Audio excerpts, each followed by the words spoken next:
Essa é a aula de geração de código final da disciplina Compiladores. O objetivo da disciplina é apresentar princípios do funcionamento de um compilador e as técnicas existentes para o seu desenvolvimento que permitam ao aluno produzir um compilador com qualidade.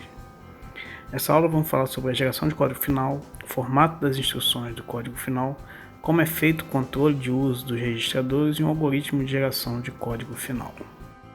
O objetivo do gerador de código final é transformar as instruções de código intermediário para instruções que podem ser interpretadas pela máquina-alvo. Essa transformação é feita após o código intermediário ser otimizado e para isso será utilizado um conjunto de instruções disponibilizadas para a máquina-alvo. O conjunto de instruções é diferente para cada tipo de máquina, pois as instruções têm que ter um conhecimento sobre o hardware disponível da máquina para que o código se destina. Nessa fase serão consideradas as preocupações que foram possíveis desconsiderar pelo uso de um código intermediário, como quantidade de registradores disponíveis, saber qual registrador é melhor utilizar em cada instrução e quando fazer a troca de valores entre registradores e memória. Nem sempre uma máquina possui a instrução desejada para uma determinada função, precisando assim de várias instruções para realizá-la. Dessa forma, pode-se ter várias sequências diferentes de instruções que executem a mesma tarefa. Deve-se escolher pela sequência que execute a funcionalidade com a maior eficiência. Como exemplo de variação de instrução final, vamos considerar o código gerado para a multiplicação dos valores 10 e 5. O código intermediário gerado pode considerar a utilização de uma instrução de multiplicação e armazenar o resultado em uma variável temporária. Para gerar o código final, temos de saber quais instruções estão disponíveis. Considerando que existe uma instrução que multiplica o valor em um registrador por um outro valor, e armazena o resultado no próprio registrador, podemos então transformar o código intermediário para o código que coloca o valor 10 no registrador 1, seguido do código que multiplica o conteúdo do registrador 1 por 5.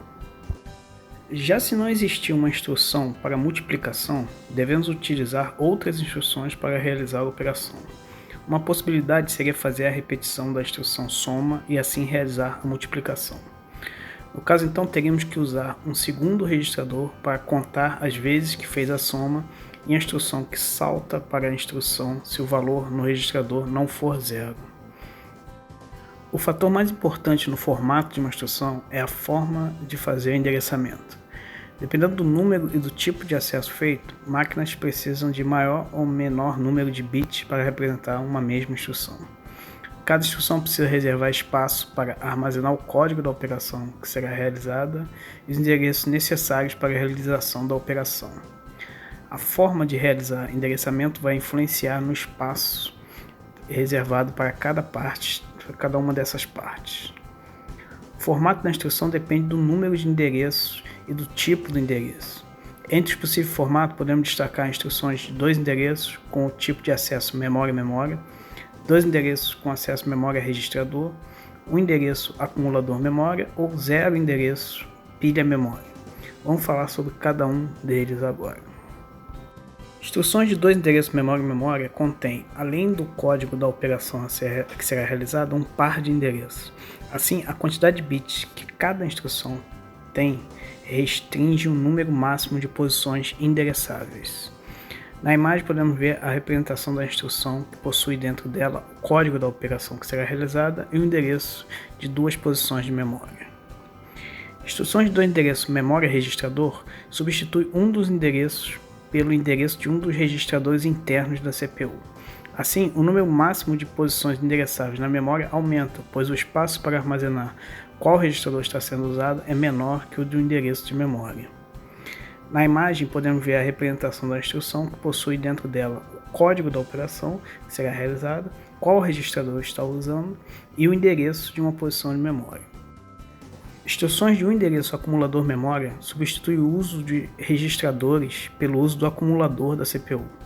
Como o acumulador é um registrador conhecido, não é preciso fazer referência à sua localização na instrução, sobrando assim mais espaço para a posição de memória, permitindo endereçar mais posições.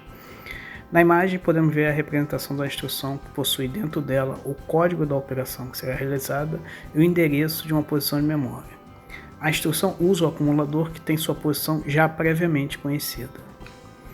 Instruções de zero endereço, pilha memória, não usa nenhum espaço para armazenar posições de memória na instrução. As posições de memória que serão utilizadas estão todas no topo da pilha. Assim, a instrução terá apenas o código da operação realizada. Na imagem podemos ver a representação da instrução que possui dentro dela apenas o código da operação que será realizada e os endereços necessários para a sua realização estão no topo da pilha. A quantidade de registradores disponível vai influenciar na geração do código final. Por exemplo, para a instrução E recebe A mais B vezes C menos D, a fase de geração de código intermediário geraria as instruções mostradas aqui. E a fase de otimização poderia eliminar a última instrução, ficando o código otimizado como mostrado. Considerando o seguinte conjunto de instruções de máquina-alvo, onde load move um valor para um registrador, add soma um valor ao valor de um registrador e coloca o resultado no mesmo registrador, subtrai um valor do valor de um registrador e coloca o resultado no mesmo registrador, multiplica um valor do valor em um registrador e coloca o resultado no mesmo registrador, e store, que move o valor em um registrador para uma posição de memória. Para o código intermediário já otimizado visto antes, temos que saber onde estão localizadas as variáveis de memória. Para a situação onde apenas um registrador está disponível, a instrução add do código intermediário será transformada para as instruções load e add, utilizando o único registrador disponível. Para transformar a instrução sub do código intermediário, será preciso utilizar o mesmo registrador. Dessa forma, é preciso salvar o valor atual no registrador para ser usado no futuro. Então, uma nova posição de memória temporária será usada para guardar o valor do registrador e assim poder transformar a instrução sub para as instruções finais load e sub. A seguir, a instrução multi é usada para multiplicar o valor resultado da subtração com o valor salvo na memória temporária. Ao final, a posição de memória da variável E recebe o valor do registrador com o resultado da expressão. Já na situação em que existem dois registradores disponíveis, o uso da variável temporária não é mais necessário, pois as instruções para fazer a subtração podem usar o outro registrador, mantendo o resultado da soma no primeiro registrador. Podemos ver que mais registradores possibilitaram usar menos instruções e principalmente diminuir o número de acesso à memória. Podemos então usar um algoritmo para descobrir previamente a quantidade de registradores necessária para resolver uma expressão sem o uso da memória auxiliar.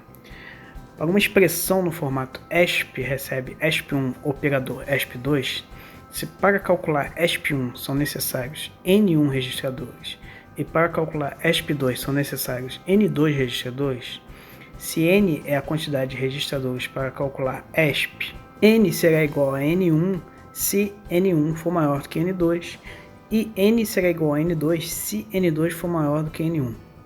Caso N1 seja igual a N2, N então será N1 mais 1 ou N2 mais 1. Esse processo deve se repetir até que se chegue em expressões que não podem ser divididas e essas expressões precisarão de 0 registradores. Como exemplo, para a expressão E recebe A mais B vezes C menos D, queremos calcular quantos registradores são necessários para calcular a variável E. Considerando A mais B como ESP1 e C menos D como ESP2, vamos definir o valor N1 para calcular ESP1 e N2 para calcular ESP2. Aplicando o mesmo processo para ESP1, podemos dividir A mais B como ESP11, operador ESP12, onde ESP11 é A e ESP12 é B.